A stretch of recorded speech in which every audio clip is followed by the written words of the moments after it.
Silakan Dela. Oke, siap, Sir. Halo semuanya, Assalamualaikum warahmatullahi wabarakatuh. Semoga semuanya dalam keadaan sehat. Halo, kenalin semuanya, aku Dela, selaku Program Director dari Mah Millennials. Ini udah ada Mas Irsyad, kayaknya di sini. Halo Mas Irsyad. Halo Mbak. Videonya belum dinyalain, Mas? Ya, bentar. Tergantengnya nggak maksimal kalau nggak dinyalain videonya, Irsyad. Siap. Iya, jadi ini kalau misalnya mau tahu suara siapa sih di balik Rumah Millennials, ini adalah suara Ustadz Taufan ya, gitu. Baru didaulat jadi Ustadz beberapa minggu lalu nih, Masya Allah. Irsyad, Ustadz Irsyad. Nah, iya nih, jadi Sir, kita kan minggu ini nggak ada You2You ya, jadi kita Rumah Millennials bulan Ramadan ini ada program You2You, Ustadz Umat. Nah, karena minggu ini nggak ada, jadi diganti sama ini nih, kita hari ini kedatangan dua Ustadz nih, Masya Allah, ada Ustadz Irsyad dan Ustadz Taufan ya. Kita mau ngobrol-ngobrol kali ini. Terima kasih semuanya sudah join siang ini. Semoga semuanya dalam keadaan sehat dan tentunya bersemangat. Insya Allah kita mendoakan semoga semuanya segera baik-baik aja dan segera pulih. Semoga semua dikuatkan menghadapi ini semua. Apa kabar Mas Irsyad? Halo? Halo Mas Irsyad? Ya, halo Mbak. Ya. Ya, baik Mbak, Alhamdulillah. Gimana kabarnya Mbak Dela? Alhamdulillah, insya Allah sehat. Semoga teman-teman di sini juga sehat. Oke, jadi hari ini mau ngobrol-ngobrol sama Mas Irsyad mengenai ekonomi syariah. Nggak usah dibacain lah CV-nya. Kalau mau tahu CV-nya atau mau tahu track record-nya, lihat aja LinkedIn-nya. Soalnya panjang, ntar sampai sahur nggak kelar nih. Bacain ya, prestasinya soalnya banyak. Oke, Mas, sebelum kita ngomongin mengenai ekonomi syariah lebih lanjut ya, aku mau nanya deh sama Mas Irsyad. Awalnya kenapa sih Mas gitu bisa memilih jalan hidupnya atau jalan ninjanya nih ya kalau kata anak zaman now di ekonomi syariah gitu kan. Irsyad kuliahnya jurusan ekonomi syariah, terus juga ikut organisasinya waktu itu FOSE ekonomi syariah, dan sekarang berkarirnya di ekonomi syariah juga. Kenapa awalnya memilih ekonomi syariah? Ya, oke. Assalamualaikum warahmatullahi wabarakatuh. Alhamdulillah. Salam sejahtera buat kita semua. Yang pertama, terima kasih buat Rumah Millennials, Mas Taufan Akbari selaku founder, selaku ketua umum, Mbak Dela yang sudah meluangkan waktunya pada siang hari ini. Ini sebuah kehormatan bisa sharing, walaupun sebetulnya bukan sharing. Jadi ini mungkin obrolan santai antara teman dengan teman. Jadi boleh jadi teman-teman di sini ada yang lebih tahu daripada yang lagi ngomong ini. Jadi kita belajar bareng tentang ekonomi syariah. Izin nyapa dulu ya Mbak sama teman-teman yang lain. Silakan. Selamat datang teman-teman, terima kasih sudah meluangkan waktunya di tengah pandemi, di tengah kesibukannya hari Minggu lagi ya. Tadi waktunya biasanya buat tidur siang gitu ya, tapi teman-teman merelakan waktunya. Jadi ini juga ada teman saya Mbak dari Rusia Mbak, namanya Safina, dia gabung dari Rusia langsung. Terus tadi saya juga udah WA dari Jerman.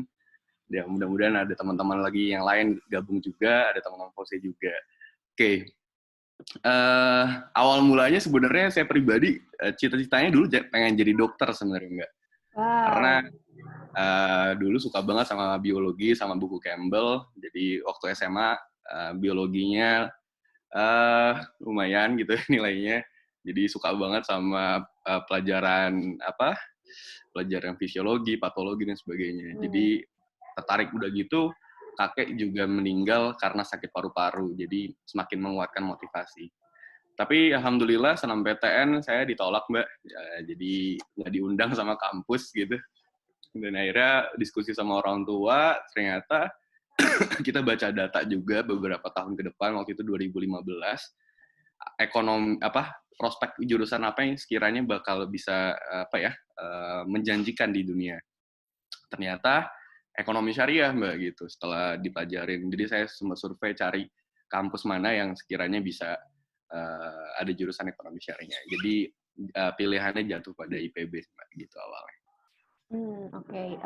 Terus kan di ekonomi syariah nih, sempat kayak ngerasa gini nggak sih, Mas, kayak ini ekonomi syariah nih kayaknya bukan jalan ninjaku nih gitu, setelah dijalanin gitu. Sempat ngerasa kayak gitu nggak sih?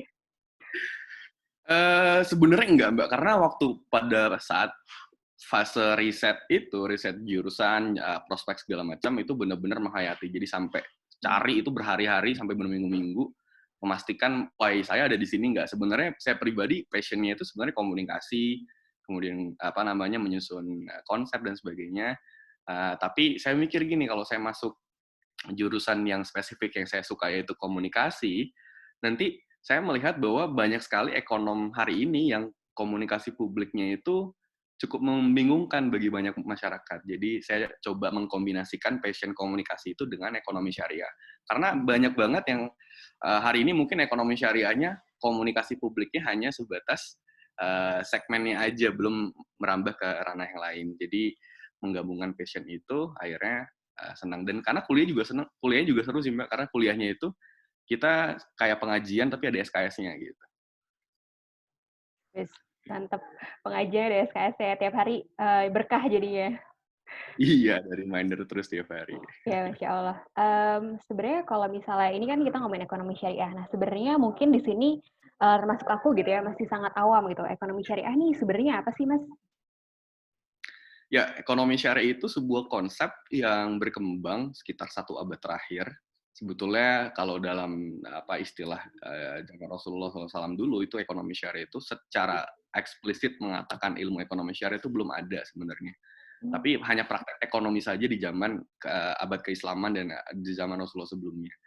Dan istilah ekonomi syariah itu 1 abad terakhir.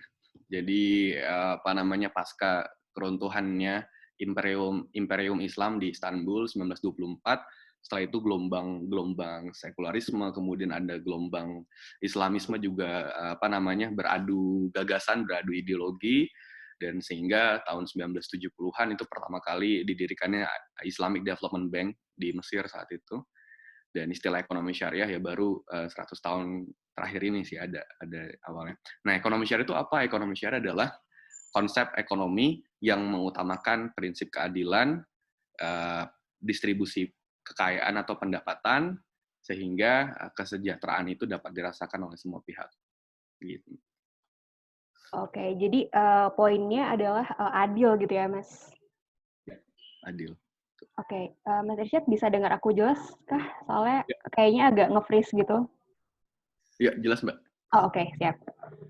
Oke, tadi kan ekonomi syariah nih adil gitu ya. Nah, sebenarnya kalau melihat di Indonesia sendiri gitu ya, gimana sih Mas gitu penerapan ekonomi syariah sejauh ini yang Mas Irsyad lihat gitu? Ya, ekonomi syariah hari ini sudah sangat berkembang pesat. Kalau kita bicara sejarah, sebenarnya ekonomi syariah tidak lepas dengan sejarah perbankan syariah. Pertama kali Bank Syariah didirikan tahun 1992. Sebetulnya lebih dulu Malaysia. Malaysia tahun 1980, kalau saya tidak salah 84, dia merdeka 1952, dan kita 1992. Sebelumnya ada lagi Muktamar Nadatul Ulama sebelumnya tahun 80-an akhir, dan itu merekomendasikan adanya ekonomi syariah di Indonesia. Atau yang sederhananya adalah prinsip ekonomi yang jauh dari bunga gitu. Nah, makanya tahun 1999 pasca reformasi sudah ada undang-undang perbankan baru, tapi di situ belum ada secara eksplisit menyatakan bahwa ada ekonomi syariah, tapi baru perbankan di Indonesia diizinkan menggunakan 2 konsep, yaitu konvensional dengan syariah. Tapi secara spesifik undang-undang perbankan syariah belum ada saat itu. Kemudian setelah itu lahirlah undang-undang zakat tahun 2008. Kemudian ada undang-undang perbankan syariah juga sudah ada. Yang terbaru ini sudah ada undang-undang jaminan produk halal nomor 33 tahun 2014. Jadi semua barang yang beredar di Indonesia yang akan diimpor, yang akan diekspor wajib disertifikasi halal gitu. Dan yang terakhir kita sudah punya Komite Nasional Ekonomi Keuangan Syariah yang berisikan anggota 16 kementerian. Jadi KNEKS ini mengkoordinasikan kementerian-kementerian, ada 16 kementerian, termasuk lembaga lainnya seperti Bank Indonesia dan Otoritas Jasa Keuangan, untuk melakukan percepatan pengembangan ekonomi syariah. Dan sekarang sudah masuk tahap pada proses FGD, Focus Group Discussion, untuk rancangan undang-undang ekonomi syariah. Jadi sudah masuk prolegnas dan akan disahkan sebagai undang-undang ekonomi syariah sebelum tahun 2024. Jadi seperti itu, Mbak. Oke, jadi, saat ini masih dalam proses pengembangan ya, Mas, sebenarnya kalau untuk Indonesia sendiri gitu ya, di ekonomi syariahnya. Nah, sebelumnya berarti emang kita belum punya undang-undang mengenai ekonomi syariah ya, Mas? Baru bakal disahkan ini ya? Belum, kita belum punya undang-undangnya. Apa implikasi secara hukum ketika kita punya undang-undang ekonomi syariah? Maka nanti setiap pemerintah daerah itu wajib menjalankan undang-undang. Kalau wajib berarti nanti akan ada pergub, perda khusus ekonomi syariah di daerahnya masing-masing. Mmm. Jadi tidak mengenal demografi itu muslim atau bukan muslim, tapi yang dikedepankan adalah ekonomi syariah. Karena sebenarnya ekonomi syariah ini bukan hanya untuk orang-orang muslim, kalau saya sampaikan bahwa ekonomi syariah ini untuk seluruh umat manusia, bahkan kita sekarang sudah apa ya, dunia sudah sangat berpikir maju. Bahkan kalau kita lihat Australia dan Selandia Baru hari ini sebagai produsen daging sapi halal terbesar di dunia. Jadi kalau kita sempat makan daging sapi di luar negeri, itu dari Selandia Baru atau Australia, itu udah pasti halal, insya Allah. Kemudian kalau kita lihat Brazil, hari ini Brazil menjadi produsen daging ayam halal terbesar di dunia. Jadi saya sempat datang ke Korea Selatan, itu ada daging ayam dari Brazil, dan itu sudah halal gitu. Nah, kalau kita lihat Jepang hari ini juga sangat concern dengan pariwisata halal. Bahkan Olimpiade Tokyo, kalau seandainya nggak ada COVID nih, nggak ada corona nih, Olimpiade Tokyo itu sudah ada musola portable. Jadi menggunakan bis atau truk disulap menjadi musola yang kapasitasnya mencapai 60 orang. Jadi orang bisa sholat di saat Olimpiade. Dan saat saya ke Bandara Kansai di Osaka juga, itu sudah ada musolanya besar, kemudian ada peta pariwisata halal di bandara. Jadi ketika kita ingin berwisata di Kyoto atau di Osaka, itu sudah ada petunjuk-petunjuk mengenai makanan halal dan sebagainya. Korea Selatan juga sama. Korea Selatan juga pada saat saya ke Myeongdong Street, ada di Itaewon, itu juga makanan halal banyak banget. Tapi yang menarik dari Korea Selatan ini, pengembangan wisata halalnya karena konflik geopolitik sebenarnya, Mbak. Karena waktu itu 2017, China itu melakukan ban, melakukan blokade, melarang wisatawan China untuk datang ke Korea Selatan. Karena waktu itu Perdana Menteri Korea Selatan yang perempuan yang ditangkap korupsi sebelum yang Moon Jae-in sekarang, itu melakukan shy war dengan cara menjadikan Seoul kota yang proyeknya lebih cenderung pada Washington DC, bukan pada Beijing. Nah, China tersinggung, marah, dan akhirnya melarang wisatawan datang ke Korea. Padahal wisatawan di Korea Selatan itu mayoritas dari China yang paling banyak. Otomatis Korea bingung. Korea mikir bagaimana caranya kami mendatangkan devisa lagi. Akhirnya mereka menggunakan konsep pariwisata halal tahun 2018 untuk siapa? Untuk pasar Timur Tengah sebenarnya, Mbak. Jadi banyak wisatawan Timur Tengah yang punya uang banyak tapi bingung mau liburan kemana. Sejauh ini liburan mereka biasanya ke Malaysia atau ke Bali atau ke Indonesia. Nah, Korea Selatan ngambil pasar itu, makanya 2018 mereka concern ngurus pariwisata halal. Hari ini mereka menjadi kiblat pariwisata halal dunia. Thailand pun demikian, mayoritas agamanya Buddha, mereka sudah menjadi dapur halal terbesar di dunia. Inggris, London menjadi pusat keuangan syariah di dunia barat. Jadi sebenarnya ekonomi syariah ini bukan hanya tentang umat muslim. Oke. Menarik ya ngomongin pariwisata halal. Tadi kan Mas Irsyad sempat nyinggung kayak bakal ada peraturan yang bedakan antara bank konvensional dan bank syariah. Nah, sebenarnya kalau misalnya kita lihat bank konvensional sama bank syariah, jangan-jangan beda namanya doang nih. Maksudnya cuma beda, ya udahlah ini bank syariah, ini bank konvensional. Sebenarnya ya sama-sama bank gitu. Sebenarnya gimana sih Mas kalau melihat pandangan tersebut gitu ya? Ya, kita bicara secara konsep ideal ya Mbak, bukan bicara pada saat tataran praktis pada hari ini. Kalau bicara konsep ideal yang membedakan bank syariah dengan bank konvensional sangat jelas berbeda.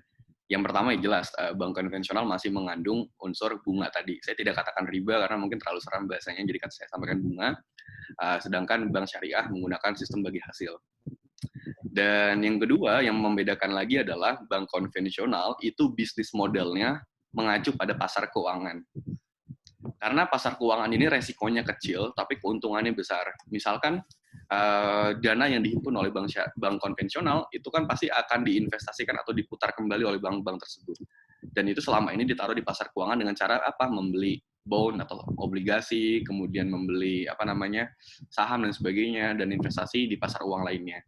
Nah, sedangkan ekonomi syariah atau bank syariah itu bisnis modelnya adalah uang yang diterima tersebut diinvestasikan kembali kepada masyarakat melalui sektor real.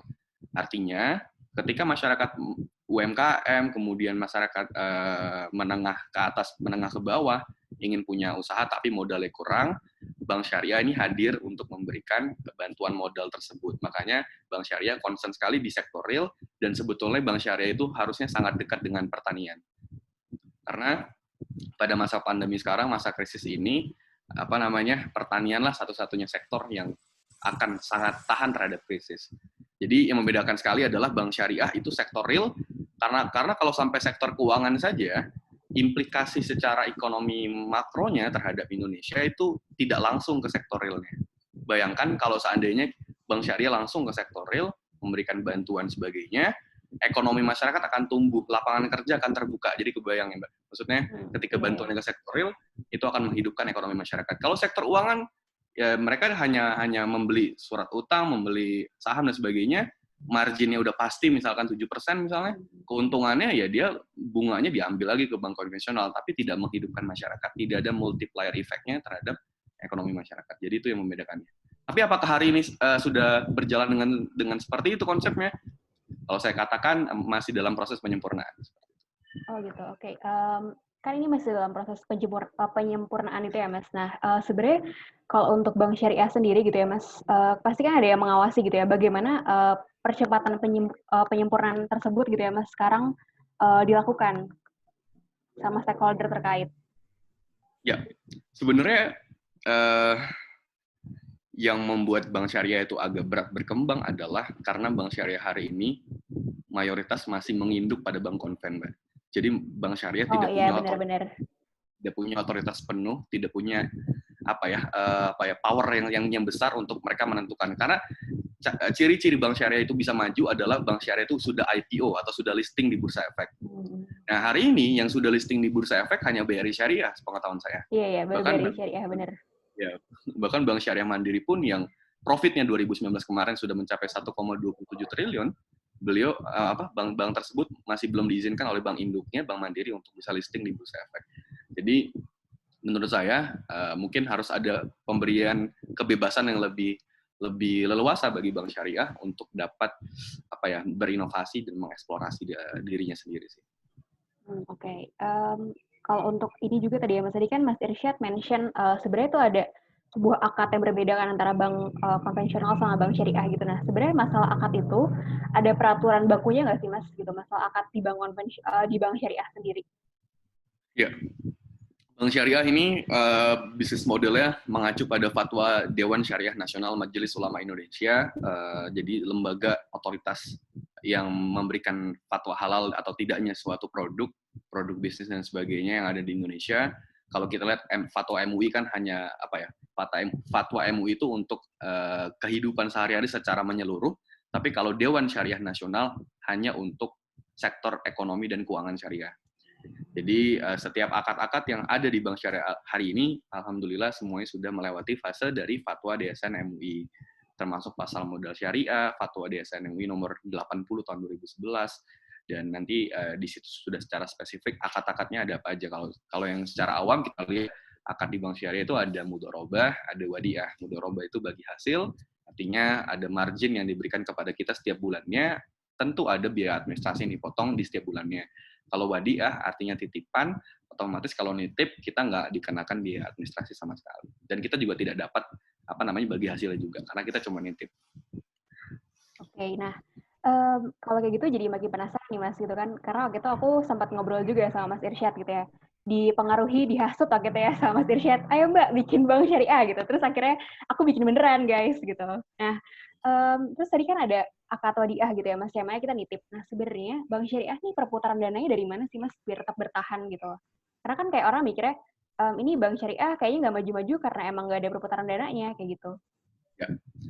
Sebetulnya kalau perputaran dana hari ini Bank Syariah sudah jauh berkembang dari 10 tahun yang lalu. Kalau tadi saya sampaikan Bank BTPN Syariah saja hari ini profit mereka sudah mencapai 1,4 triliun per 2019 kemarin. BTPN Syariah padahal secara aset tidak sebesar bank yang lain, tapi secara profit Bank BTPN Syariah menjadi Bank Syariah yang profitnya paling besar di industri keuangan syariah. Kemudian BSM sudah 1,27 triliun, artinya RM pun bisa di hal yang receh, sangat receh adalah RM kalau punya acara yang berkaitan dengan ekonomi syariah bisa disponsorin. Kalau dulu belum nyampe 1 triliun itu sulit Mbak untuk bisa sponsorin acara-acara besar. Nah, dari mana uangnya? Model bisnisnya tadi, dari proses pembiayaan. Kalau kita katakan di bank syariah namanya financing atau pembiayaan, bukan seperti kayak pinjaman gitu. Karena kita aspek pembiayaan itu implikasinya adanya pemberdayaan atau empowerment. Tapi kalau pinjaman otomatis gue nggak mau tahu, pokoknya bayar sekian dengan bunga sekian gitu. Tapi kalau pembiayaan ada proses edukasinya juga, ada pendampingannya juga dari bank syariah kepada nasabah yang ingin pinjam. Dari mana? Contohnya misalkan Mbak Dela Mbak Dela adalah pengusaha UMKM yang punya warung kelontong di 100 kota di Indonesia misalnya. Amin. Tapi Mbak Dela kesulitan untuk permodalan untuk membeli atau pengadaan kulkas misalnya. Nah, dengan skema akad murabahah, Mbak Dela memungkinkan untuk bisa punya kulkas di 100 kota tadi. Contohnya, skema murabahah seperti apa? Misalkan kulkas salah satu merek misalnya harganya 10 juta rupiah.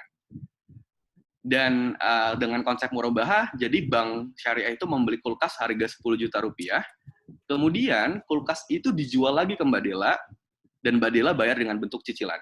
Dijualnya dengan harga berapa? Jadi 12 juta misalnya.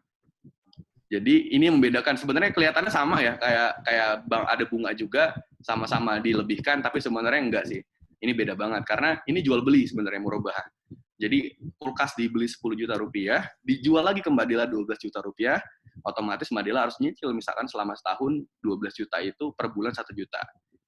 Nah, ini skema murabahah, proses pembiayaan ini yang bisa mendapatkan keuntungan bagi bank syariah. Sebenarnya bukan hanya murabahah aja, mudharabah juga banyak, dan sumber-sumber pendapatan lainnya juga sangat banyak sebenarnya.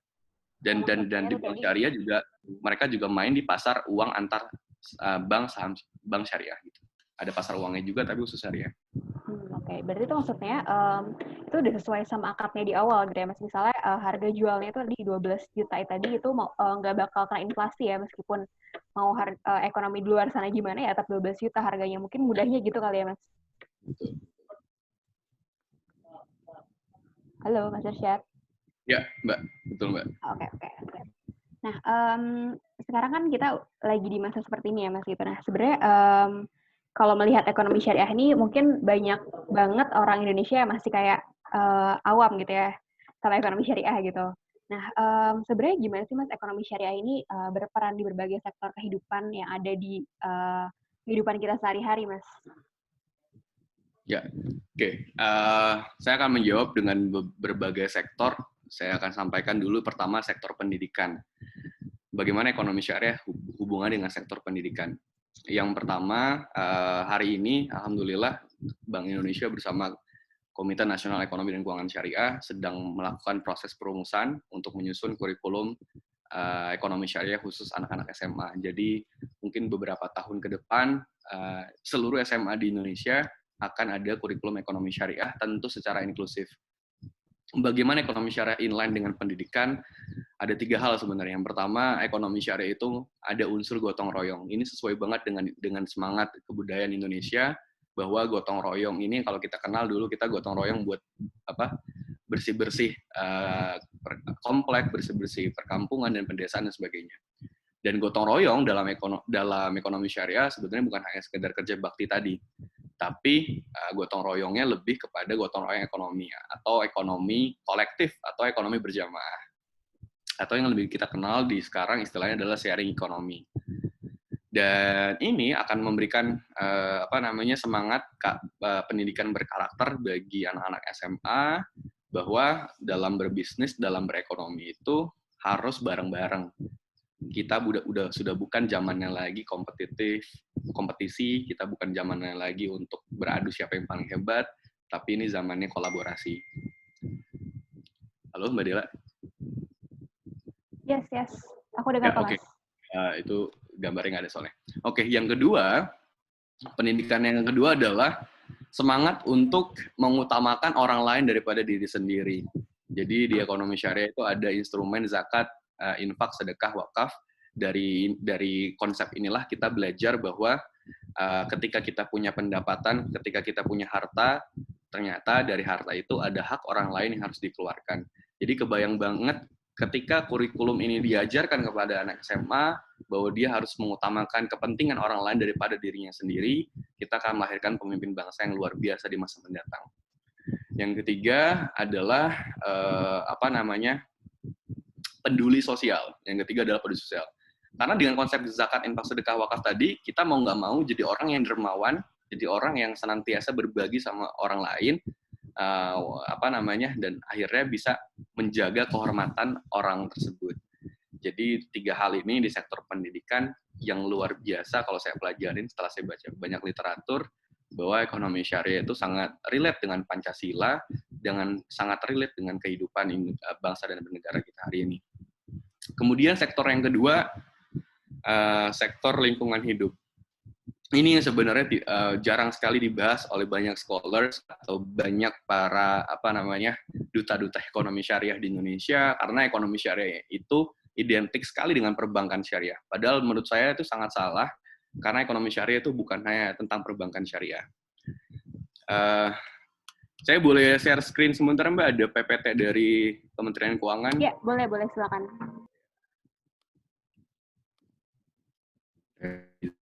Share screen. Sudah muncul, Mbak? Oke, sudah muncul. YouTube sih, Mas, tapi. Oh, YouTube. Oke, masih proses berarti. Oke. Tahu ada Mas tontonannya apa aja tuh? Tontonannya Indira Kalista, Mbak. Yang lagi Aduh, viral, enggak ya? lagi viral. Udah bercanda. Udah muncul, Mbak, PPT-nya? PDF-nya? Belum. Belum? Bentar, salah fokus sama search-nya. Cinta terbaik, Cassandra, lirik baik, sip. Ya, itu lagunya. Belum muncul ya? Belum muncul. Ya udah sambil nunggu muncul, ini saya ada PPT dari Kementerian Keuangan. Jadi PDF yang saya sampaikan ini adalah rilis dari Kementerian Keuangan. Ini sebenarnya adalah instrumen baru di dunia ekonomi syariah. Sebenarnya ini sudah sangat lama. Ini belajar dari kisah para sahabat Rasul dan kisah para nabi terdahulu tentang menjaga lingkungan. Ini dirilis pada saat forum yang sangat kapitalis di 2018. Teman-teman mungkin masih ingat annual IMF World Bank Meeting di Bali yang sangat meriah, yang mungkin ada pro kontra juga, dan di momen itulah Indonesia dengan bangganya merilis instrumen ekonomi syariah untuk melestarikan lingkungan hidup yang bernama Green Sukuk for Innovative Infrastructure Financing. Jadi ini ada instrumen pembiayaan untuk meningkatkan untuk menjaga pelestarian alam dan lingkungan hidup di Indonesia. Dan ini skema-skemanya kalau mungkin sudah muncul, jadi ini semacam bond atau surat utang. Belum muncul, Mas. Kayaknya bisa di ini dulu, Mas. Di stop share, lalu share screen ulang. Sabar ya, Sobat Millennials. Jangan protes. Sabar. Lagi berpuasa, harap sabar. Sobat Millennials, kalau mau tanya, bisa di kolom chat ya. Belum. Oh, udah muncul. Ya, ini skema pendanaannya, skema bondnya, obligasi khusus lingkungan hidup.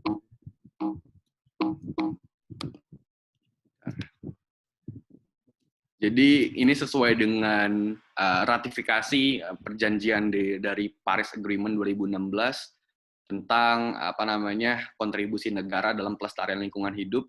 Jadi ini saya katakan bahwa ekonomi syariah ini sangat universal, sangat modern, sangat sejalan dengan konsep Sustainable Development Goals yang dikeluarkan oleh PBB 2015 lalu. Bahkan Sustainable Development Goals yang saya pahami adalah itu bagian dari konsep ekonomi syariah banget. Kalau teman-teman bedah 17 tujuan itu semuanya berhubungan dengan Islam, berhubungan dengan ekonomi syariah. Dan kalau di ekonomi syariah itu juga saya sampaikan tujuan ekonomi syariah adalah untuk mencapai falah dan maqasid syariah. Jadi falah itu adalah kemenangan, kejayaan. Kejayaan itu dalam arti adalah kesejahteraan bagi seluruh umat manusia, bukan hanya umat Islam saja. Karena Islam itu turun di muka bumi untuk menyempurnakan akhlak, kemudian untuk memberikan keadilan dan kesejahteraan bagi seluruh umat manusia. Dan dengan konsep Green Sukuk ini salah satu cara ekonomi syariah untuk menjaga kelestarian lingkungan hidup. Jadi ada untuk climate change, environmental protection dan sebagainya. Lalu apa hubungannya lingkungan hidup sama ekonomi syariah? Ini saya katakan green bonds, ini adalah surat utang khusus lingkungan. Jadi project to be funded have a positive environmental climate benefit. Jadi uang yang dikumpulkan, jadi sukuk itu adalah obligasi syariah atau surat utang syariah. Yang membedakan surat utang syariah dengan konvensional adalah kalau surat utang biasa, obligasi yang dikeluarkan oleh pemerintah, itu surat utang itu pemerintah utang sama masyarakat, utang sama individu. Jadi misalkan dalam kondisi pandemi kayak gini, dalam kondisi COVID, pemerintah merilis namanya pandemic bond atau surat utang khusus wabah COVID. Surat utangnya buat apa nanti? Surat utangnya nanti digunakan untuk membantu ekonomi atau membangun infrastruktur kesehatan yang ada di Indonesia. Nah, sama dengan Green Sukuk juga seperti itu. Tapi membedakannya apa? Kalau surat utang konvensional yang biasa itu tidak punya underlying asset. Underlying asset itu apa? Jadi surat utang yang dikumpulkan itu sebetulnya, nih koreksi kalau saya salah, mungkin teman-teman ada yang lebih advance untuk menjelaskan ini, tapi ini sepengalaman saya. Jadi tidak ada underlying asset itu, tidak ada jaminan infrastruktur bangunan yang akan dibiayai. Jadi istilahnya kayak uangnya dikumpulin dulu, nanti proyeknya itu bisa didiskusikan berikutnya. Tapi kalau sukuk atau obligasi syariah, bangunannya semuanya sudah siap dan ada jaminannya. Jadi uangnya itu sudah jelas diperuntukannya untuk apa, tidak ada goror di sisi itu, tidak ada ketidakjelasan. Nah, green bonds ini tadi membiayai proyek-proyek pelestarian lingkungan, misalnya hutan dan sebagainya. Bahkan selain sukuk, kita punya instrumen wakaf. Jadi ada namanya konsep hutan wakaf. Jadi dengan konsep wakaf, kita bisa menghidupkan hutan yang selama ini sudah digunduli atau proses reboisasi menggunakan funding dana dari wakaf tadi. Dan ini sama juga Green Sukuk modelnya, jadi teman-teman juga bisa ikut. Ini kalau nggak salah di websitenya Kementerian Keuangan, di DJPPR, ini masuk pada sukuk tabungan ST006. Jadi teman-teman bisa investasi minimal 1 juta rupiah, maksimal 3 miliar. Dan ini sudah dapat ROI atau return of investment yang sangat flat, dalam arti ada nggak adanya krisis sudah dijamin kita dapat 7% sekian kalau nggak salah. Jadi ini enaknya kita investasi di obligasi atau sukuk, keuntungan itu sudah dijamin pemerintah. Jadi nggak ada fluktuasi keuntungan, nggak ada keuntungan itu di bawah sekian. Jadi minimal 7, bahkan bisa di atas itu kalau bagus ekonominya. Nah, uang yang dikumpulkan tadi yang secara kolektif, kalau saya tidak salah mencapai 1,2 miliar US dollar, itu sudah digunakan untuk proyek-proyek lingkungan yang ada di Indonesia. Bahkan kalau kita melihat data dari UNDP, United Nations Development Program, bekerja sama dengan World Zakat Forum dan Badan Amil Zakat Nasional, itu punya proyek juga sebenarnya, sepertinya sebenarnya bukan sukuk juga, tapi lebih kepada proyek wakaf untuk hutan yang ada di Afrika. Jadi di salah satu di negara Afrika, saya lupa nama negaranya, itu sudah dilakukan reboisasi menggunakan dana wakaf tadi. Itu UNDP sudah bekerja sama dengan Basnas, Badan Amil Zakat Nasional. Bahkan kalau kita lihat hari ini, teman-teman bisa searching di internet, PBB, United Nations, sudah mengakui bahwa zakat mampu mengentaskan kemiskinan yang ada di dunia. Bahkan UNHCR, lembaga pengungsi dunia, itu sudah punya lembaga zakatnya sendiri.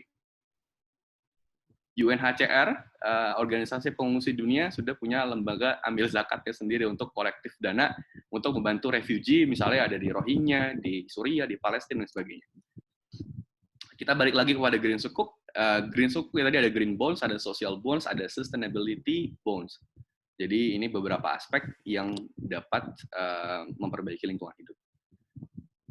Ini ada ease of issuance, reputation, innovation, profile, dan sebagainya. Ini proses-proses tahap-tahapannya, tahap Green Sukuk ini dikeluarkan. Mas Irsyad belum ke next nampaknya, Mas. Oh, belum ya? Why Green Sukuk nih, udah masuk. Ya. Masih loading berarti ya, memang internetnya nih. Oke, ini ada pilar-pilarnya juga atau sukuk framework-nya juga. Ini proses-prosesnya dikelola sangat prudent atau sangat hati-hati dan sangat profesional oleh lembaga yang paling kredibel di negeri ini. Nah, ini ada 9 eligible green sector, ada 9 sektor lingkungan yang akan didanai oleh sukuk. Mungkin belum muncul tayangannya, tapi mudah-mudahan nanti bisa sudah masuk. Ya. Pertama adalah dark green atau renewable energy. Jadi dana tadi yang dihimpun secara kolektif oleh masyarakat itu nanti akan disalurkan di sektor renewable energy. Kemudian di resilience to climate change for disaster risk areas. Energy and waste management. Ini kalau kita lihat ini lingkungan hidup ini gerakan-gerakan sangat modern ya di dunia internasional ya. Mungkin jauh sekali dengan agama ya kalau kita pernah lihat ya. Tapi ternyata ya inilah kehebatan dari konsep ekonomi syariah, ini masuk ke seluruh sektor kehidupan kita. Terus ada sustainable agriculture, ini medium to dark green, sustainable transportation, kemudian ada green tourism, sustainable natural resource management, use of clean technology for power generation, and green building. Jadi ini 9 sektor yang akan didanai oleh instrumen sukuk tadi. Nah, ini ada evaluation and project selection process. Ini sangat detail sekali, teman-teman. Ini apa namanya proses keuangan tadi. Dan ini ada pencapaian atau penghargaan transaksi sukuk mencapai 1,2 miliar US dollar, 1,25 miliar dolar atau 1,25 billion US dollar per 1 Maret 2018. Jadi dana yang dihimpun ternyata besar sekali dan antusiasme dari partisipasi publiknya luar biasa. Dan ini investor distribution-nya, nah distribution of by geography Indonesia 10%, jadi memang literasi kita terhadap keuangan syariah itu memang masih rendah. Kalau kita lihat hari ini atau tahun lalu, teman-teman mungkin pernah main saham juga, kalau kita lihat RUPS, Rapat Umum Pemegang Saham di perusahaan Warren Buffett, itu satu stadion disewa, teman-teman. Hanya untuk RUPS. Indonesia mungkin satu ballroom hotel aja gitu. Karena memang kita kesadaran untuk berinvest itu masih jauh lah, tapi setiap tahun year to year sudah banyak peningkatan juga. Dan ini distribusi geografinya Indonesia, Eropa, Amerika Serikat, Asia, dan negara-negara Islam. Dan tipe-tipe investornya juga ada. Tadi ada private bank, central bank, asset fund manager, bank, dan lain-lain.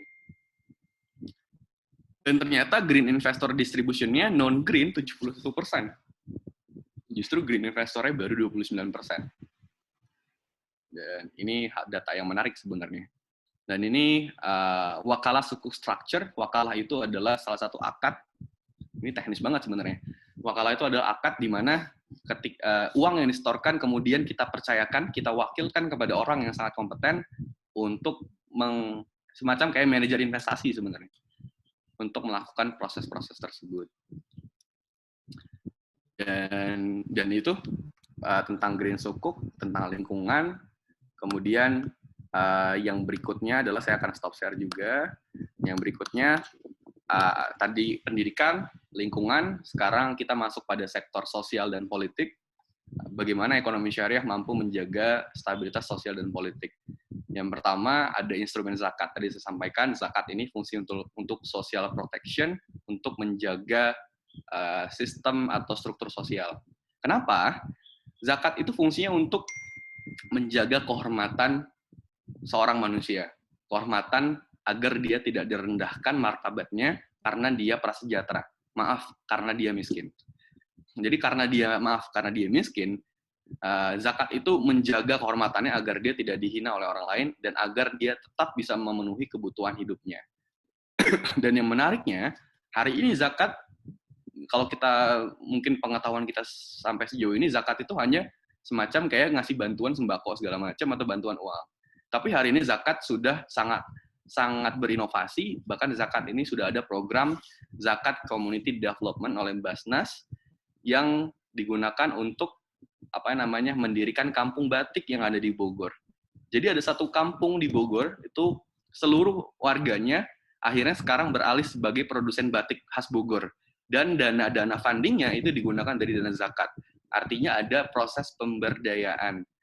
Sehingga mereka pada akhirnya yang tadinya penerima zakat, next mereka akan menjadi orang yang bayar zakat. Jadi itu konsep dalam zakat, pemberdayaan, menjaga kehormatan harga dirinya dan sebagainya. Kemudian ada konsep infak sedekah yang kita kenal mungkin kalau sekarang donasi-donasi di Kitabisa dan sebagainya, itu sangat membantu ya kalau ada orang-orang yang kesulitan, yaitu fungsi dari kekuatan funding tadi. Kemudian yang ketiga adalah wakaf. Wakaf ini fungsinya sangat berbeda dengan zakat, karena kalau tadi zakat digunakan untuk 8 asnaf. 8 asnaf itu 8 golongan yang berhak menerima zakat. Artinya spesifik, dananya nggak boleh digunakan sembarangan. Tapi kalau wakaf, ini dananya sangat fleksibel. Bahkan wakaf itu digunakan untuk pembangunan. Kalau zakat tadi mikro, kalau wakaf ini makronya. Jadi mikronya untuk apa? Menjaga individunya supaya mereka tetap punya ketahanan keluarga, ketahanan pangan, dan sebagainya. Kalau wakaf untuk pembangunan infrastruktur dan sebagainya. Saya sempat berkesempatan ke University California of Berkeley. Di sana ada satu gedung di Berkeley, itu satu gedung di kampus Berkeley, dan gedungnya itu nama gedungnya adalah nama gedung orang Indonesia. Ternyata setelah saya tanya oleh dosen yang ada di Berkeley, beliau bilang ini orang Indonesia yang terkenal di Silicon Valley, jadi hampir semua orang-orang Silicon Valley pasti tahu orang ini. Saya lupa namanya. Beliau keturunan Tionghoa, asal Indonesia, dan punya startup yang sangat bagus di sana. Dan beliau menyumbang sekitar 40 juta US dollar untuk pembangunan gedung. Feedbacknya apa? Gedung itu namanya nama dia. Jadi ini konsep wakaf juga. Konsep wakaf untuk pembangunan infrastruktur pendidikan, kesehatan, dan sebagainya. Dan masa pandemi ini juga, wakaf itu digunakan untuk pembangunan fasilitas medis atau fasilitas kesehatan yang ada di Indonesia.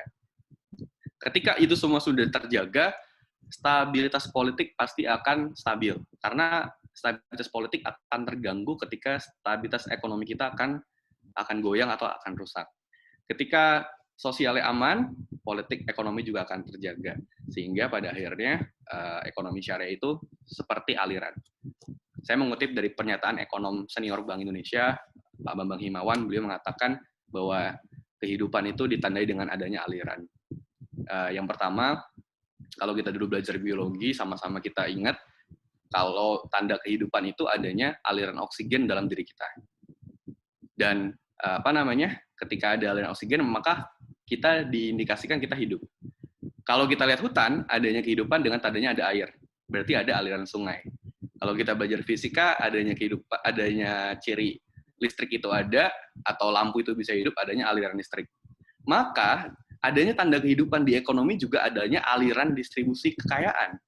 Jadi kalau kebayang kalau semua kekayaan itu atau harta numpuk pada orang kaya saja, orang prasejahtera, orang miskin itu tidak bisa merasakan kekayaan tadi atau kesejahteraan, maka tadi stabilitas politik dan sosial, kriminalitas di dunia ini pasti akan meningkat.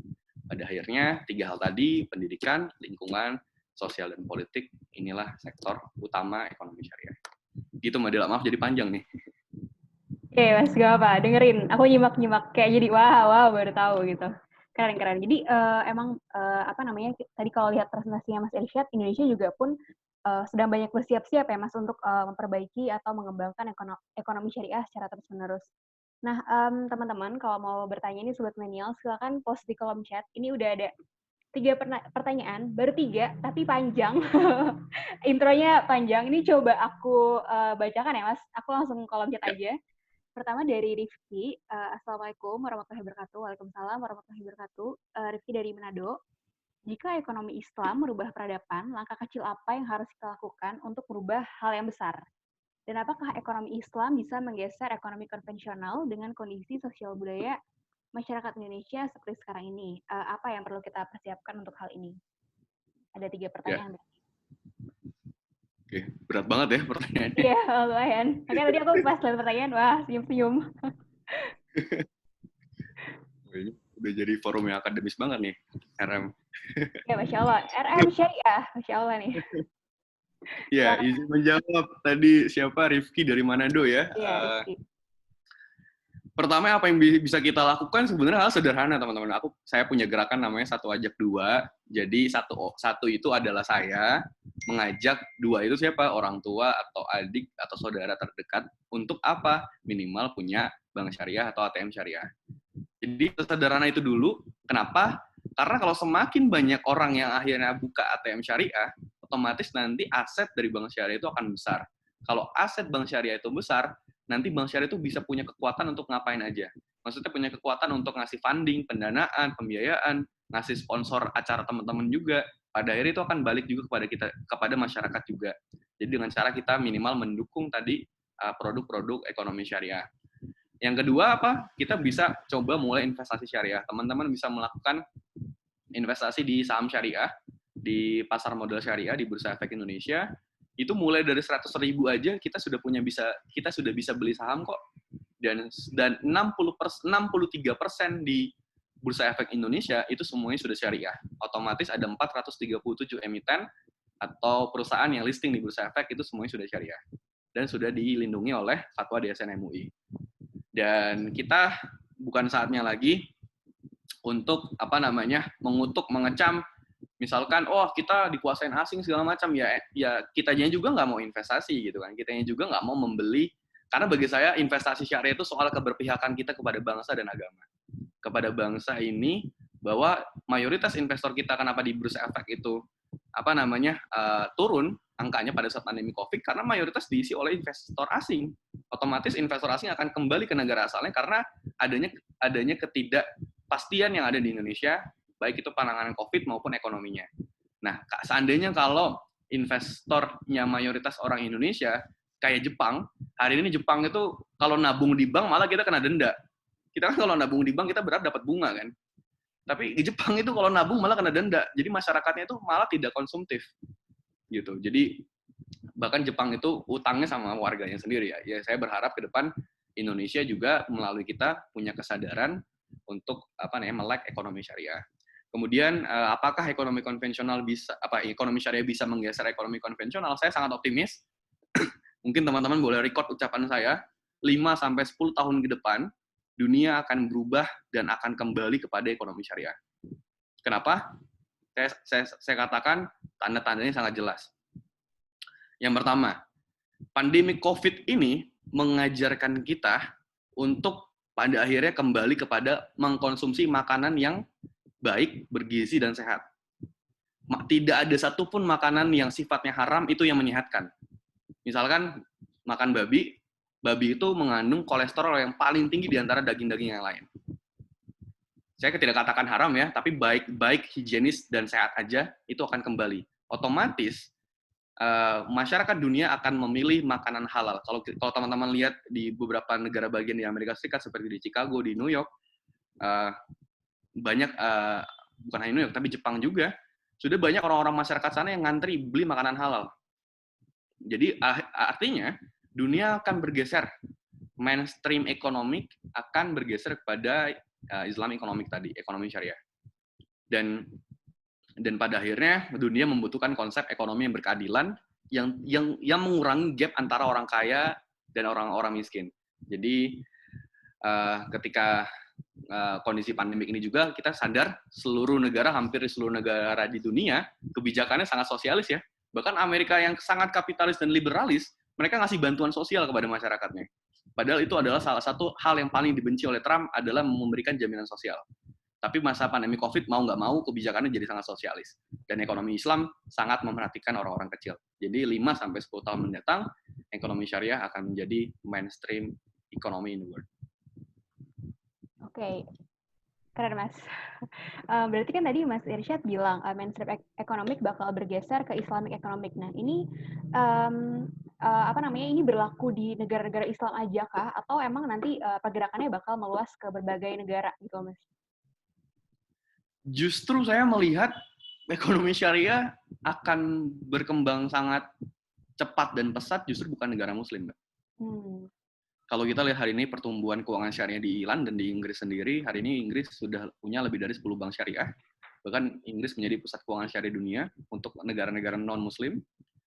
Dan kenapa bisa terjadi seperti itu? Karena saya melihat, saya sempat kuliah juga di salah satu universitas terbaik di dunia, sempat kuliah tamu, kuliah singkat.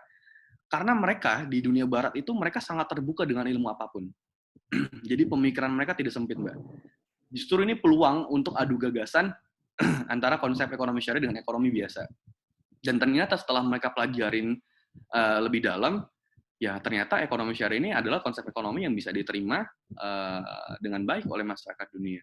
Pada akhirnya mereka mengembangkannya. Ada satu hal yang menarik, saya kutip dari pernyataan Ratu Elizabeth di Inggris tahun 2006, beliau sempat memanggil para ekonom-ekonom terbaiknya di Inggris, yang 2008 seingat saya, krisis subprime mortgage yang ada di Amerika Serikat, dan Ratu Elizabeth itu bilang sama para ekonom terbaiknya, kenapa tidak ada satupun ekonom terbaik saya yang saya sekolahkan, saya biayai, tidak bisa memprediksi datangnya krisis ini?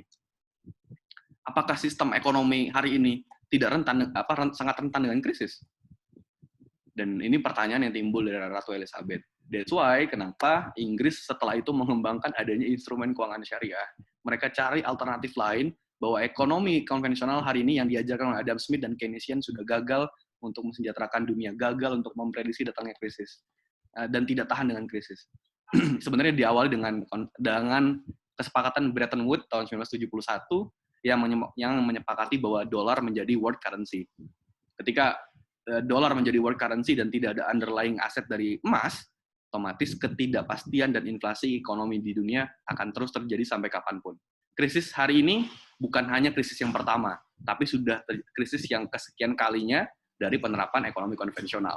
Kita sudah ngasih kesempatan yang banyak pada ekonomi konvensional, mereka sudah gagal, ini saatnya ekonomi syariah punya kesempatan baru. Oke, keren. Nah, ini jadi kuliah umum, guys. Mau dong sebelum lanjut ke pertanyaan selanjutnya ya, kita kasih reaction dulu, clapping hands ke Mas Irsyad secara virtual, guys.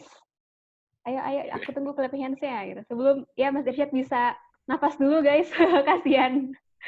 Pertanyaannya masih banyak nih, panjang gitu ya. Terima kasih loh teman-teman yang sudah ikut bergabung hari ini gitu ya. Sebentar, oke. Selanjutnya dari David Hotman nih Mas Irsyad dari Jakarta Timur. Sebenarnya prinsip apakah yang sering diterapkan dalam peran ekonomi syariah di Indonesia? Oke. Apa?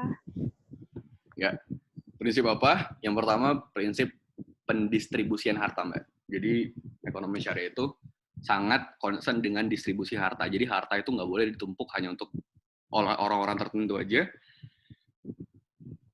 Kalau kita lihat dari hasil riset, saya lupa nama lembaga ini, lembaga sangat terkenal, sempat muncul di Pilpres kemarin ya, bahwa 1% orang kaya di Indonesia itu menguasai harta mereka setara dengan 100 juta orang Indonesia.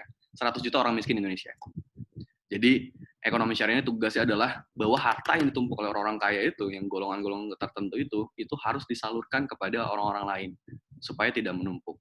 Jadi, adanya distribusi kekayaan, ini sangat concern bagi ekonomi syariah. Yang kedua, adalah prinsip keadilan, ekonomi berkeadilan. Supaya ekonomi ini, hasil pertumbuhan ekonomi kita itu tidak hanya dirasakan oleh pengusaha-pengusaha besar aja atau pengusaha-pengusaha menengah ke atas aja, tapi orang-orang di Indonesia sesuai pasal 33 ayat 1 sampai ayat 4 Undang-Undang Dasar 1945 yang menyatakan bahwa bila bumi, air, dan tanah seisinya harus dikuasai oleh negara dan digunakan sepenuhnya untuk kesejahteraan masyarakat umum. Dan inilah konsep ekonomi syariah banget undang-undang kita.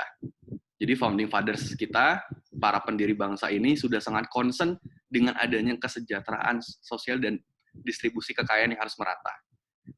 Maka saya sebenarnya mengusulkan pemerintah harus kembali lagi pada undang-undang 1945 yang lama, karena ini undang-undang yang sangat sesuai dengan nilai luhur budaya kita.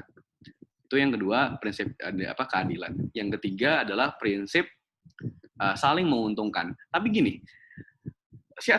gue investasi syariah di pasar modal, tapi kok gue rugi ya? Teman-teman, ekonomi syariah itu nggak bisa menjamin lu pasti untung terus gitu. Jadi bukan karena ekonomi syariah mengacu pada Allah Subhanahu Wa Taala, keuntungannya semua dijamin jadi pasti untung, yang nggak juga. Ini sebenarnya ada satu hal yang menarik yang membedakan ekonomi syariah dengan ekonomi konvensional. kalau kita lihat sejarah dari Khalifah Umar bin Khattab radhiyallahu anhu, pada saat sempat terjadi krisis di pasar, waktu itu di pasar, saya lupa Madinah atau Mekah. Jadi waktu itu terjadi kenaikan harga yang sangat masif, yang sangat signifikan yang dirasakan oleh pelaku pasar dan pembeli saat itu. Ketika terjadi kenaikan harga itu, Umar bin Khattab diminta oleh para pelaku pasar atau asosiasi pedagang pasar misalnya gitu ya, untuk menurunkan harganya, menggunakan kekuasaan Umar sebagai pemimpin saat itu untuk menurunkan harga, untuk intervensi harga. Umar tanya waktu itu kepada pelaku pasar, apakah kenaikan harga ini karena ada tengkulak yang sengaja menaikkan harga? Kata pelaku pedagang pasarnya, tidak. Ini memang karena murni mekanisme pasar dan karena memang terjadi kelangkaan barangnya. Memang lagi sulit, bukan karena tengkulak yang menimbun dan segala macam. Umar mengatakan apa? Waktu itu mendapatkan semacam kayak firman gitu ya, dalam arti mengacu pada hadis Rasulullah SAW sebelumnya, bahwa bila terjadi kenaikan harga karena ada tengkulak atau menimbun barang sehingga harga jadi naik, maka pemerintah wajib intervensi pasar tersebut sehingga harga kembali normal. Wajib ada operasi pasar di situ supaya harga kembali normal. Tetapi kalau seandainya itu terjadi karena mekanisme pasar sendiri, karena terjadi kelangkaan secara alamiah, pemerintah haram hukumnya untuk intervensi harga. Jadi ini luar biasa demokratisnya ekonomi syariah. Yang ditentang sama ekonomi syariah adalah ketika terjadi kezoliman tadi, adanya penimbunan barang tadi oleh tengkulak, itu wajib intervensi. Tapi karena kalau itu mekanisme pasar sendiri alamiah, pemerintah nggak boleh ikut campur soal harga itu sendiri. Ya, ini yang sebenarnya belum pernah atau jarang diketahui oleh orang banyak, bahwa ekonomi syariah itu ketika diterapkan khawatirnya sangat intervensi pasar, padahal enggak. Padahal yang intervensi itu saat terjadi kezaliman. Jadi ekonomi syariah yang ketiga prinsipnya adalah menjaga stabilitas harga dan ekonomi di masyarakat. Gitu. Oke, menarik. Pokoknya kalau yang nimbun masker tuh ya kemarin tuh harus diintervensi tuh. Yang kayak gitu-gitu tuh. Nah ini sebenarnya di Kak Dini di Bandung, pertanyaan dua, tapi yang kedua tadi udah dijawab sama Mas Irsyad. Nah ini yang aku tanyain yang pertama aja, terkait lembaga amil zakat, baik yang independen maupun yang dikelola oleh pemerintah Indonesia, sepakatkah kalau sebenarnya badan pengumpul zakat ini sangat berperan pada penurunan angka kemiskinan di Indonesia? Kalau memang dikatakan efektif, kenapa ya pemerintah belum maksimal melakukan ini? Apa karena kita bukan negara Muslim? Ya, ini menarik banget pertanyaannya. Oke. Ya, sebenarnya kenapa pemerintah belum concern banget? Tadi saya harus sampaikan bahwa political will setiap kepala daerah itu berbeda-beda. Kalau kepala daerah itu memang sudah punya halal awareness atau Islamic economic awareness yang sudah sangat tinggi, pasti kebijakannya akan selalu melibatkan lembaga amil zakat, lembaga filantropi. Dan Indonesia ini walaupun mayoritas negara Muslim terbesar di dunia, tapi justru perkembangan Islamofobianya sangat besar di negara kita. Jadi kalau kita lihat dikit-dikit ada istilah Islam aja kita langsung kayak gimana gitu, panas kupingnya, bahwa kita ada istilah dikit-dikit aja kita tidak dekat dengan negara segala macam gitu ya. Dan isu inilah yang sebenarnya tantangan bagi ekonomi syariah sendiri, bahwa ekonomi syariah itu bukan mengislamkan sebuah daerah, tapi sebetulnya tadi menjaga kehormatan orang-orang yang selama ini tidak pernah diperhatikan oleh konsep ekonomi sebelumnya. Jadi tantangannya adalah tadi persepsi publik juga penting. Kalau teman-teman sempat dengar isu wisata halal di Bali dan di Danau Toba kan sempat marak tuh ya. Tapi saya akan bisa jelaskan secara ekonomi teman-teman. Kenapa Danau Toba itu harus pakai wisata halal? Gini.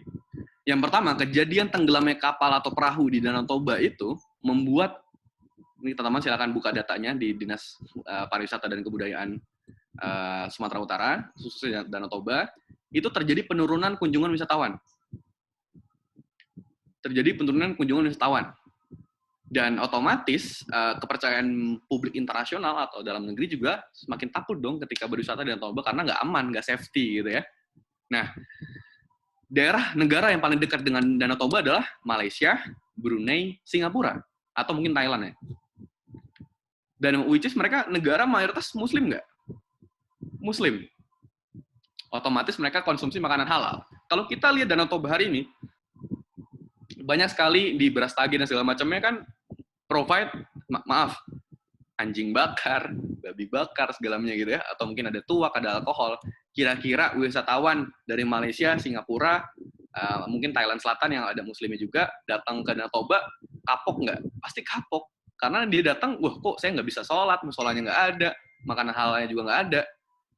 Terus makanya pada akhirnya secara ilmiah, secara data statistik tadi, wajar seandainya ekonomi syariah atau wisata halal diterapin di Danau Toba. Tapi memang saya akuin ada komunikasi yang salah terhadap masyarakat itu. Jadi pemerintah tiba-tiba melakukan kebijakan tanpa komunikasi dulu sama adat setempat, tanpa kulonowon dulu kepada tokoh adat di situ. Bahwa enggak kok, kita datang sebenarnya ingin menjaga pendapatan masyarakat supaya tetap ada kunjungan wisatawan.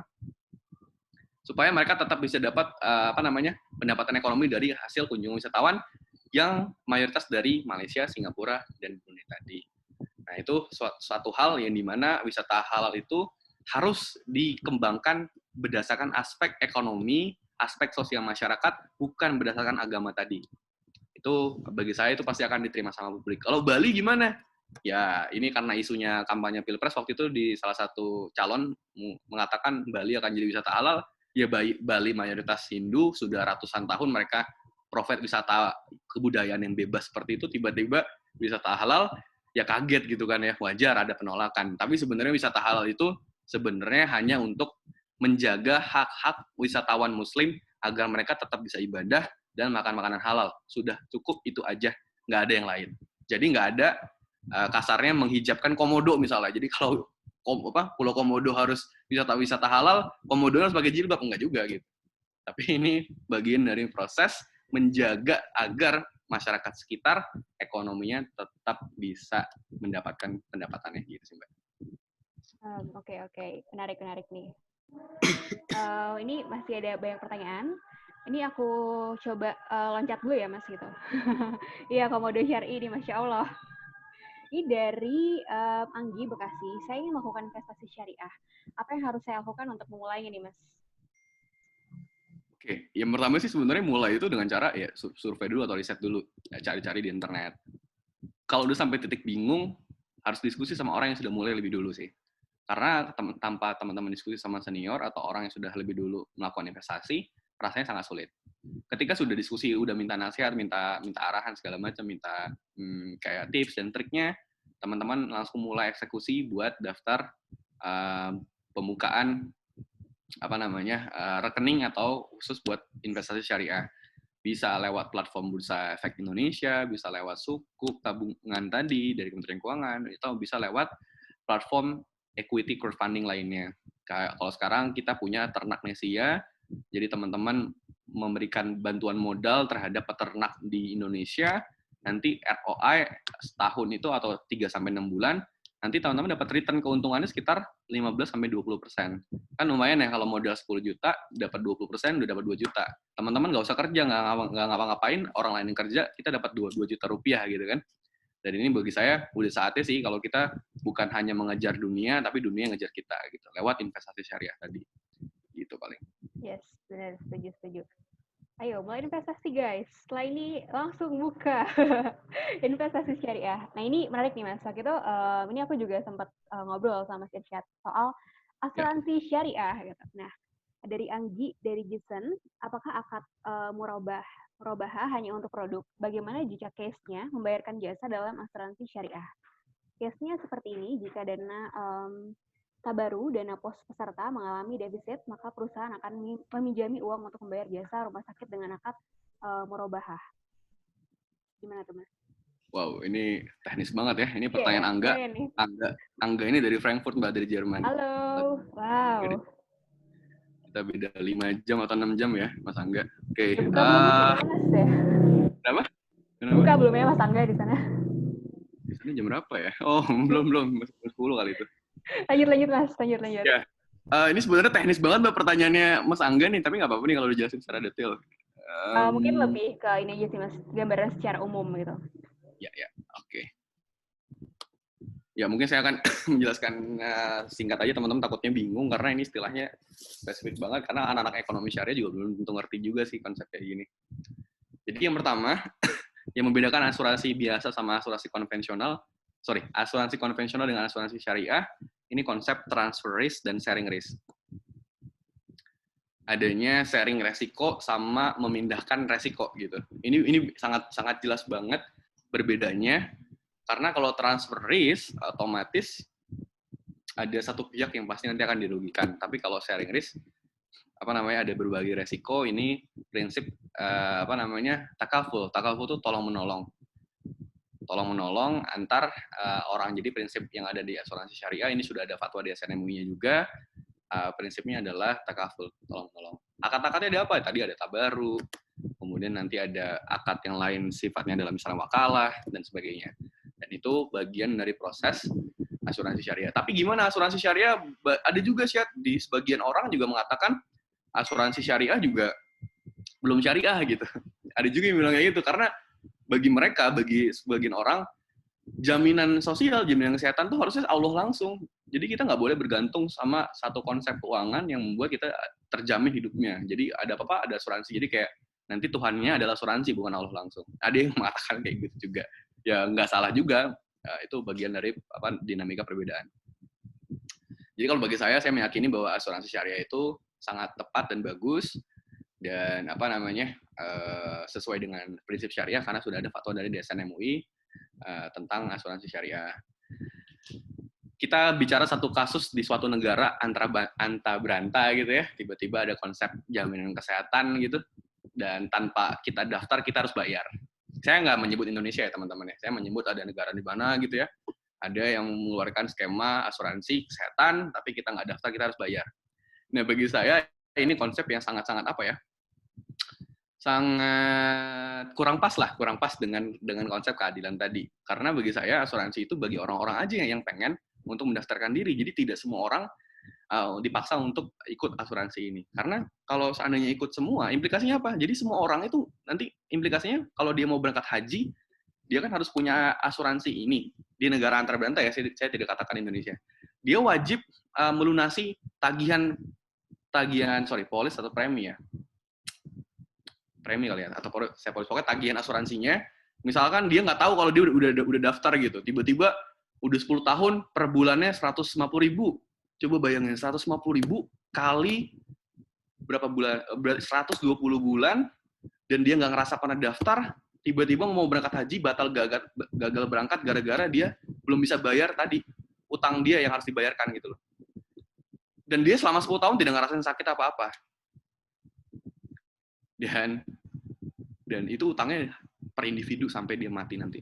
Nah bagi saya ini proses, makanya saya katakan asuransi syariah lah yang lebih relevan untuk mengcover jaminan kesehatan atau jaminan sosial yang ada di Indonesia. Karena prinsipnya tadi tolong menolong, prinsipnya bukan untuk memaksa mereka harus bayar, harus setoran. Nanti kalau nggak setoran, kalau sakit nggak bisa dibayarin rumah sakitnya loh. Jadi kayak menakut-nakuti gitu. Jadi asuransi syariah ya tadi sifatnya adalah takaful, tolong menolong. Akad-akadnya ada banyak, ada tabaru, ada wakalah dan sebagainya. Jadi teman-teman bisa menggunakan asuransi syariah. Sekarang udah banyak kok, ada takaful, ada prudensial syariah, kemudian ada asuransi lainnya. Gitu paling. Oke. Berarti kalau misalnya kayak gitu ya Mas, tadi kan kita juga nggak tahu nih, misalnya kita tiba-tiba disuruh bayar atau ini gitu. Nah, baiknya dari sekarang kita harus aware berarti atau ngecek mengenai kayak sebenarnya kita udah bayar sampai mana sih dan harus bayar berapa mungkin, atau gimana tuh Mas untuk mencegah hal tersebut.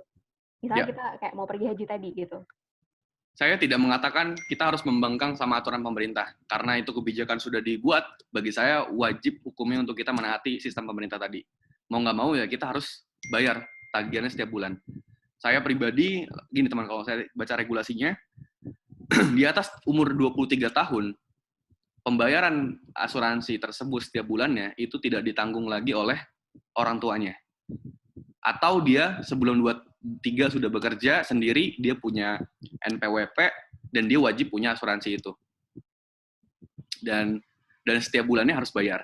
Jadi tagihannya simpel sebenarnya, teman-teman daftar ke, saya lupa nama tempatnya apa, pokoknya di kelurahan atau di mana ya, atau di kantor terdekat, itu nanti setiap bulan nanti ada virtual account-nya, teman-teman tinggal bayar di mobile banking. Kalau saya pribadi ngambil yang kelas 3. Jadi yang saya bulan lalu tuh udah bayar sekitar 9.000 Mbak. Jadi cukup terjangkau sih. Gitu. Jadi bagi saya tetap dibayarkan. Jadi teman-teman wajib untuk menaati, tapi bagian dari proses demokrasi sah saja kalau kita mengkritik kebijakan ya. Sah saja kalau kita tidak setuju dengan kebijakan. Tapi kalau kebijakan sudah diketok palu bagaimana ya? Udah kita jalankan sebagai warga negara yang baik, kita harus ikuti aturan itu. Daripada nanti utangnya numpuk terus kita harus bayar kan gitu. Nggak ngerasa punya utang padahal ya. Kayak lah padahal gitu kayak gitu. Perasaan nggak pinjam gitu. Terus nah itu mungkin teman-teman yang bisa yang bisa kita aware dari sekarang gitu ya, harus tahu nih. Tadi Mas Irsyad juga udah mention gitu. Nah, apalagi kalau yang buat mau naik haji dan sebagainya, nah itu coba dicek-cek lagi, jangan sampai ntar mau naik haji gagal gara-gara hal-hal tersebut. Nah, ini nice point sih. Nah, selanjutnya dari ini nih Mas, dari Rani di Gresik. Ini mungkin satu pertanyaan terakhir, maaf ya teman-teman kalau nggak bisa saya tanyakan semuanya. Oke, ini menurutku oke nih. Yang menjadi problem sekarang, kenapa masyarakat masih kurang minatnya di ekonomi syariah, yakni salah satunya karena kurangnya literasi ekonomi syariah. Yang saya tanyakan, bagaimana kita sebagai milenial mengedukasi tentang ke masyarakat tentang peran ekonomi syariah dan bagaimana peran ekonomi syariah dalam pendidikan karakter di Indonesia. Keren nih. Ya, sederhana sebenarnya. Tadi mulai dari lingkungan terdekat. Kalau saya pribadi, saya tidak pernah pengen buat ngubah dunia. Saya lebih suka ngubah diri sendiri, karena terlalu besar ngubah negara, ngubah dunia. Ngubah diri sendiri dulu aja, ajak lingkungan terdekat untuk aware dengan ekonomi syariah, buka ATM syariah, investasi syariah, dan pada akhirnya itu akan menimbulkan efek yang domino terhadap lingkungan masyarakat. Saya selalu percaya, kalau kita sudah berbenah diri, nanti kita mencari pasangan hidup itu juga sudah sevisi dengan kita, akhirnya kita membentuk keluarga nanti ada keturunan, ada 2 anak misalnya, ada 4 orang itu diedukasi lagi di masyarakat, nanti akhirnya masyarakat pun akan berubah dan aware terhadap ekonomi syariah. Kenapa hari ini politik Indonesia kayak gini? Karena memang kondisi dari edukasi atau pendidikan masyarakat Indonesia juga masih jauh tertinggal dari bangsa lain. Ketika masyarakat kita sudah well educated, sudah aware, sudah sangat kritis, sudah sangat bagus dalam berdemokrasi, politisi-politisi kita hari ini juga nanti pada akhirnya akan memutar otak bagaimana caranya untuk mendapatkan suara. Karena kalau saya katakan gini, ada hal yang menarik saya katakan, kemiskinan di Indonesia itu akan selalu ada. Karena untuk melanggengkan kekuasaan politik, kemiskinan harus dipelihara sampai kapanpun. Bagi ekonomi syariah, kemiskinan adalah musuh yang harus kita perangi, tapi kemiskinan tidak akan pernah bisa hilang, tapi kemiskinan itu bisa dikurangi atau diminimalisasi. Tugas kita tadi perbanyak belajar, literasinya kita tingkatkan, kita cari pasangan hidup yang benar, tidak salah memilih pasangan hidup, karena kalau salah nanti siklus kehidupan bermasyarakat kita akan terus-menerus seperti ini. Dan jangan jadi masyarakat yang punya mental minta-minta, jangan jadi mental yang harus dikasihanin sama orang. Kita harus punya mental bahwa kita harus selalu memberi sama orang lain. Dan izin Mbak menjawab pertanyaan Safina tadi kayaknya terlewat, bagaimana untuk singkat aja mungkin sebelum ditutup. Iya. Maaf Safina. Sebelum terbentuk organisasi ekonomi syariah luar negeri, langkah apa yang harus kami jalankan ya? Bagi saya pribadi, teman-teman, mungkin di setiap negara setahu saya ada semacam kayak kantor pengurus pusat, misalkan Muhammadiyah luar negeri atau Nahdlatul Ulama luar negeri, atau ada masyarakat ekonomi syariah luar negeri. Teman-teman bisa diskusi dengan mereka dan akhirnya nanti mendirikan komunitas mahasiswa ekonomi syariah di negara setempat. Jadi awalnya adalah cari dulu mentor, kemudian sudah ada orang-orang yang sekiranya kompeten di bidangnya untuk bisa membantu develop komunitas ekonomi syariah di luar negeri, sudah stabil, udah established, sistemnya udah ada, programnya ada. Bagi saya itu tetap bisa dijalankan dan dideklarasikan sih. Karena bagi saya, untuk memperjuangkan ekonomi syariah, tidak wajib dia harus mahasiswa ekonomi syariah. Semua orang punya hak yang sama untuk bicara ekonomi syariah, karena ekonomi syariah milik bersama. Oke, keren. Oke, ini karena waktunya udah 15.30 gitu, jadi teman-teman mohon maaf tidak bisa bertanya lagi. Terima kasih yang sudah bertanya. Halo, Mas Irsyad. Ya, Mbak. Oke. Oke, ini kita udah panjang banget nih diskusi kita hari ini, dan alhamdulillah insya Allah berkah buat kita semua. Tadi Mas Irsyad juga sempat mention masalah zakat. Jangan lupa teman-teman, zakat sebelum Ramadannya selesai gitu ya. Nah, Mau ngasih tahu juga buat teman-teman, insya Allah RM lagi kerja sama Yayasan Anak Bangsa, Gojek, insya Allah kita mau membagiin paket-paket sembako untuk mereka yang berkebutuhan atau mereka yang memerlukan. Nah, insya Allah nanti gimana donasinya tungguin aja di Instagram RM, insya Allah kita mau bagi-bagi 1.500 targetnya. Mohon doanya teman-teman supaya bisa berjalan lancar. Insya Allah sudah mulai bergerak timnya gitu. Insya Allah sudah mulai mau belanja dan sebagainya. Mohon doanya teman-teman supaya lancar dan bisa terlaksana gitu. Oke.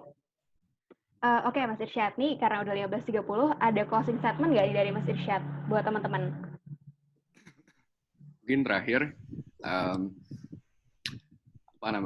setiap orang punya hak yang sama untuk memperjuangkan keyakinan yang mereka anggap benar. Dan sebagai negara demokrasi, bagi saya gagasan, ide, apapun yang ada di negeri ini harus diakomodir. Kampus harus menjadi ruang akademis yang terbuka, harus menjadi ruang perdebatan diskusi yang menarik, yang ilmiah. Boleh kita tidak bersepakat atau beda pendapat dengan orang lain, tapi di situ sebenarnya adalah proses dari kita dalam belajar menuntut ilmu dan berdemokrasi. Saya ingat sekali dengan Profesor Donald Emerson, dosen saya pada saat di Stanford. Beliau membuka kuliah dengan sangat menarik, tanpa slide, tapi 2,5 jam itu terasa insightful sekali. Dan memang diskusinya sangat hidup, jadi beliau membuka diskusi dengan pernyataan yang sangat kontroversial, yang menyinggung perasaan Indonesia dan umat Islam misalnya gitu ya. Tapi itu bagi saya pribadi adalah proses kita dalam berdialog, berbeda pendapat, dan akhirnya kita menjadi orang-orang yang anak muda tapi kita punya jiwa negarawan. Jadi selamat belajar terus teman-teman. Saya juga harus terus belajar lagi, masih banyak kekurangan yang harus saya terus tingkatkan. Semoga kita bisa bertemu kembali setelah wabah COVID ini, ketemu langsung. Dan teman-teman jangan lupa untuk follow Instagram Rumah Millennials, pantengin semua program-program keren-kerennya, dan ajak teman-temannya untuk follow Instagram Rumah Millennials, karena di RM ini nggak hanya bicara ekonomi syariah aja, tapi semua bidang ada teman-teman.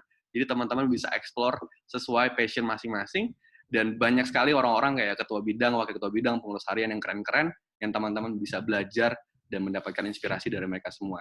Jadi belajar bukan hanya dari satu orang, tapi belajar dari siapapun, tidak mengenal agamanya, rasnya, golongannya, strata sosialnya, dan jabatannya. Pada akhirnya, bila ekonomi konvensional mampu mengubah sebuah negara, maka ekonomi syariah mampu mengubah sebuah peradaban. Terima kasih. Assalamualaikum warahmatullahi wabarakatuh. Maaf, lupa di-mute. Oke, kawan-kawan, sebelum kita menyudahi sesi ini, mau dong kawan-kawan kita foto bersama dulu. Ayo dibuka kameranya kawan-kawan semuanya. Ya, setelah ini Bapak Ustadz Taufan Teguh Akbari, kita mengganti rekening yayasan menjadi rekening syariah. Mohon ya Bapak Taufan. Ntar kita diomelin sama Mas Irsyad.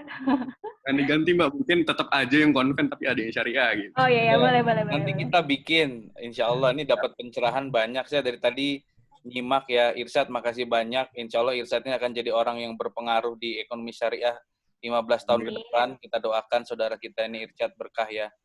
Oke, Dela, terima kasih udah mengawal diskusi ini dengan sangat baik. Kita foto bersama, dibuka rekeningnya, dibuka kameranya. Ya, sorry. Dibuka rekeningnya kalau mau transfer ke RM nggak apa. Bang Kama jangan senyum-senyum aja dong. Hai Bang Kama. Ini Bang Kama salah satu general manager yang dia merupakan sibling senior RM. Salah satu paling muda ya. Paling muda di Ruang Millennials. Oke, untuk Dina, Puspa, Dini, Danar, kalau boleh dibuka kameranya. Pak Hotman, Fahri, David Nova. Hotman ya. Dibuka. Waduh, itu ada jenderal dari Afghanistan ya, Ferdian. Oke. Kita nyalakan kameranya, foto 1, 2, 3. Oke, sekarang di layar yang kedua, kita foto lagi. Sabrina malu-malu nih Sabrina nih. Hai Sabrina, nyalain kameranya Sabrina, ayo. 1, 2, 3. Sekali lagi yang bagian depan, kalau bisa ada gimmick tertentu, kasih jempol atau kasih apa. Rumah aja, rumah Sar. Boleh. Gaya rumah guys, nih gayanya rumah ini. Puspa buka kameranya kalau boleh. Oke, baik ya. 3, 2, 1. Oke, terima kasih Irsyad, Dela, dan teman-teman. Assalamualaikum. Oke, kawan-kawan, terima kasih sudah ikut sesi ini. Semoga semuanya sehat selalu.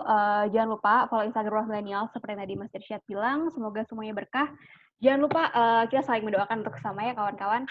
yang paling disyukuri saat ini adalah menurutku melihat semua orang terdekat kita baik-baik aja dan sehat-sehat aja. Jangan lupa bersyukur sama hal-hal terkecil yang ada di dalam hidup kita saat ini. Oke, Sobat Milenial, terima kasih banyak sudah hadir di sesi ini. Saya akhiri, makasih banyak Mas Irsyad. Sama-sama Mbak Dela. Oke, sampai jumpa semuanya. Wassalamualaikum warahmatullahi wabarakatuh. Waalaikumsalam warahmatullahi wabarakatuh.